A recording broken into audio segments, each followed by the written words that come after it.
तो आइए दोस्तों अब जानते हैं कि देखिए ये वायरस किस तरीके से किसी भी होस्ट सेल को इन्फेक्ट करता है, राइट। तो देखिए पहले मैं बात करूंगा आपके जो सार्क को फर्स्ट टाइम 2002 में जो आया था, 2002 से लेकर 4 में चाइना में आया था, वो कैसे आपका इन्फेक्ट कर रहा था किसी भी होस्ट सेल को, राइट। तो देखिए यहाँ मैंने ये कोरोना वायरस को आपको लास्ट वीडियो में मैंने आपको बताया था कि स्ट्रक्चर क्या है इसका, ठीक है, किस तरीके वो काम करता है, इसका स्पाइक प्रोटीन कैसा होता है, राइट, उसका फंक्शन क्या होता है, इसका मॉलिक्यूलरली किस तरीके से चेंजेस आया है वायरस में, इसलिए उसको डिफरेंट बोला जा रहा है। तो देखिए किस तरीके से इन्फेक्ट करता है। यदि मैं बात करूं आपके 2002 से लेके 4 के बीच में जो चाइना में जो वायरस आया था, जिसको हम लोग बोल रहे थे सार्क को, राइट, सार्क को वायरस जिसको बोल रहे थे, corona virus, SARS corona virus means severe acute respiratory syndrome. ये पहले भी आ चुका है वायरस, ऐसा नहीं है, ठीक है। तो इसका ओरिजिनल सोर्स उस टाइम पर क्या था, वैट, चमगादड़ था इसका। तो मैंने यहां पर चमगादड़ का होस्ट ले लिया एक, ठीक है, और उसके ऊपर एक रिसेप्टर प्रेजेंट रहता है जिसकी स्पेसिफिसिटी रहती है किसके लिए, जिसकी बाइंडिंग कैपेसिटी रहती है किसके लिए, उस वायरस के लिए, सार्क एंड सार्क-कोव के लिए, राइट। तो देखिए यहां मैंने कुछ कोरोना वायरस को यहां पर इस तरीके पे ड्रॉ किया है, और यदि ये कोरोना वायरस किसी वैट होस्ट के रिसेप्टर के कांटेक्ट में आते हैं तो ये कोरोना वायरस का जो ये स्पाइक प्रोटीन है, जैसे कि मैंने यहां शो किया है,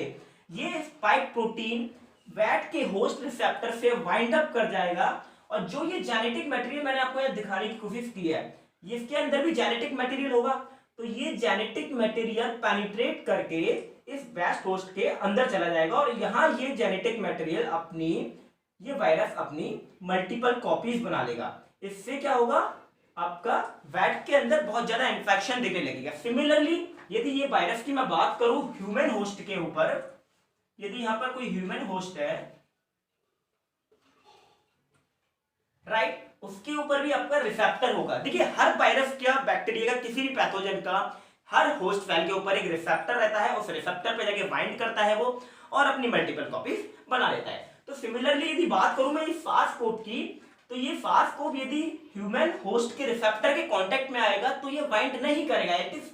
enable to bind with human host receptor, right, because the specificity of this receptor for this SARS-CoV is not available, right, is not having, right। तो ये वायरस का जो, ये जो ह्यूमन होस्ट है, ह्यूमन होस्ट की रिसेप्टर की specificity इस SARS-CoV के लिए नहीं है, राइट। तो अब बात करते हैं हम लोग जो अभी न्यू वायरस आया है, जैसा कि मैंने आपको बताया कि यदि थोड़ा सा चेंजेस इस स्पाइक प्रोटीन के मॉलिक्यूलर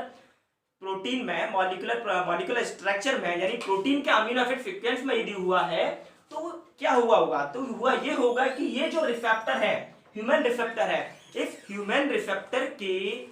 बाइंडिंग कैपेसिटी वाली जो प्रोटीन है, देखिए जितने भी रिसेप्टर हैं, बहुत सारे रिसेप्टर प्रेजेंट रहते हैं होस्ट सेल के ऊपर, राइट, करोड़ों रिसेप्टर प्रेजेंट रहते हैं, राइट। तो ये रिसेप्टर भी nature, right, they are protein in nature, ये प्रोटीन के ही बने रहते हैं, राइट।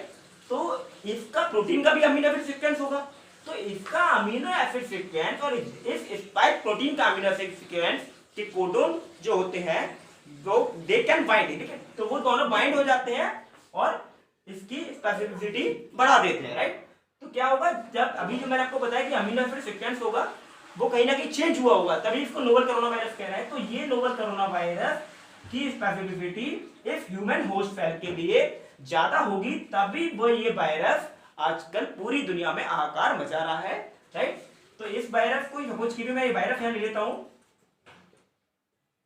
यदि इसकी स्पेसिफिसिटी होगी तो ये वायरस बाइंड कर जाएगा इस रिसेप्टर, ह्यूमन के रिसेप्टर के साथ, और सिमिलरली जैसे इसने इसको इन्फेक्ट किया है वैट होस्ट को, ऐसा ये ह्यूमन होस्ट को इन्फेक्ट कर देगा। देखिए अभी तक ये भी पता चल चुका है कि जो ये रिसेप्टर था, ये इस रिसेप्टर का नाम क्या था, जो कि इसके लिए, वायरस के लिए, नोवल कोरोना वायरस के लिए आपका माना जा रहा था, उसका था नाम था ACE, सॉरी, यानी angiotensin converting enzyme 2, right, ACE2, right, ये रिसेप्टर का नाम है। सिमिलरली यही रिसेप्टर आपका क्या था, यही रिसेप्टर यहाँ था सार्क में जो यूज हो रहा था, जो 2002 में से लेके 4 के बीच में चाइना में जो वायरस आया था, उसके लिए भी जो बैट के ऊपर जो रिसेप्टर था वो भी आपका एंजियोटेंसिन कन्वर्टिंग एंजाइम 2 ACE2, यही रिसेप्टर था। ये भी एंजाइम मतलब कि आपको पता है कि प्रोटीन के ही बने होते हैं, तो रिसेप्टर सारे के सारे प्रोटीन के ही होंगे, राइट। तो ये रिसेप्टर भी वहां यूज हुआ था, राइट। तो ये था आपका एक नॉर्मल छोटा सा आपका ओवरव्यू जो मैंने आपको बताया कि किस तरीके से ये किसी भी होस्ट सेल को वायरस इन्फेक्ट करता है, राइट।